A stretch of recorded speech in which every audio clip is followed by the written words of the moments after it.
those not keeping score at home, a quick recap of the state of the sports sedan. In May 2013, a Lexus IS350 F Sport beat out a BMW 335 F Sport in a three-car comparo.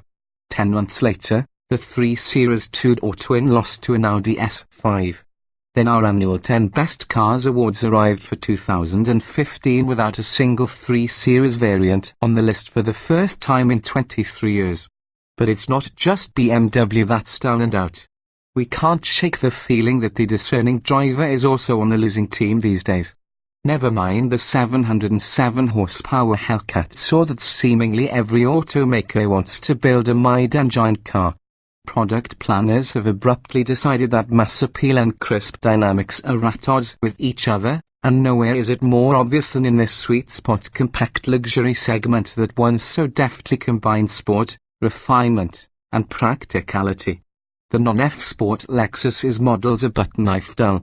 The Audi A4 mutes the analog art of driving with a digital sense of speed.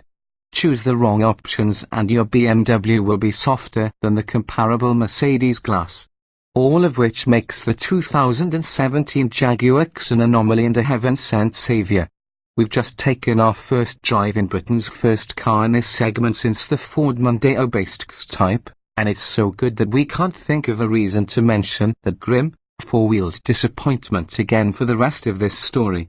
The two X variants we drove, the supercharged V6 XS and a 180 horsepower diesel, sit at opposite ends of the performance spectrum, and yet they both demonstrated the reflexes and the grace that are conspicuously absent in the competition. Keep your enthusiasm in check, though, because we're still roughly a year away from the XE's US arrival, hence the 2017 model year on this story. Heavy metal, light on its feet, like the larger XF and XJ. The smallest Jag sedan wears a body structure made mostly from bonded and riveted aluminium. The steel bits, all 4 doors, the trunk lid, and the floor pan aft of the rear seat, are strategically located to shift the weight distribution toward the driven rear wheels. Yet Jaguar admits that its aluminium car isn't exactly light. With the supercharged V6 and rear-wheel drive, the XE weighs nearly 3,700 pounds. That's on par with the 3 Series and about 100 pounds heavier than the neurotically optimized, steel-intensive Cadillac XE. The claimed 5,347% front-rear weight distribution also fails to impress. John Darlington, XE engineering manager, says a lighter body in white allows Jaguar to use heavier, more complex suspension systems. Between this XE and the Ford F-150, which now weighs about as much as a Chevy Silverado, we were ready to declare aluminium the official material of reduced expectations.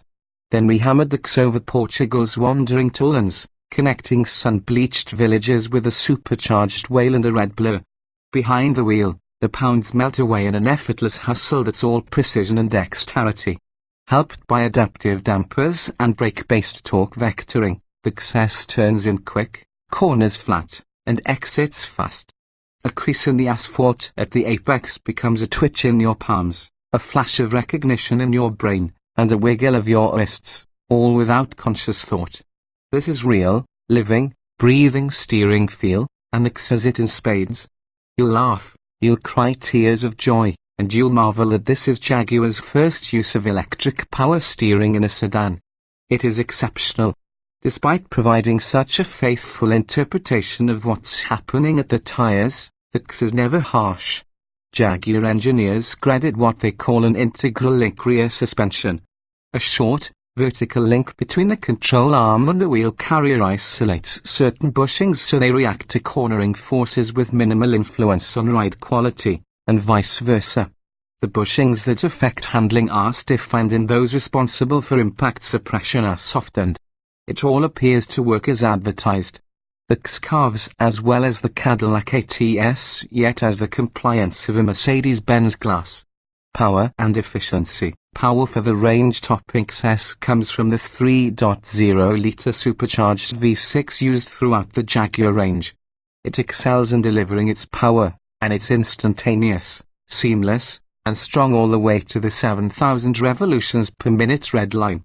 Given its 340 horsepower and 332 lb-ft of torque, we predict a 0 to 60 mph run near the head of the pack at 4.7 seconds. The excellent ZF 8-speed automatic, also used by BMW and Audi, is another reminder that no automaker should waste the time or money trying to develop something quicker, smoother, or smarter, because it's likely an impossible task. The V6 engine is neither as honeyed nor as musical as the Audi S4's engine of similar configuration, displacement, and output.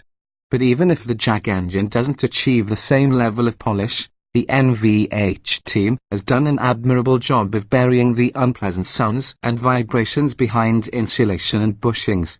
At full throttle, the supercharger is barely audible and the engine plays a subtler variation of the 6-cylinder F-type's rasp.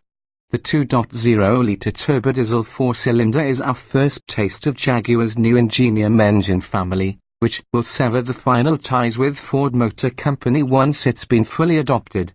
The characteristic diesel clatter is suppressed so well that the compression-ignition engine might be more refined than the V6, at least relative to its peers.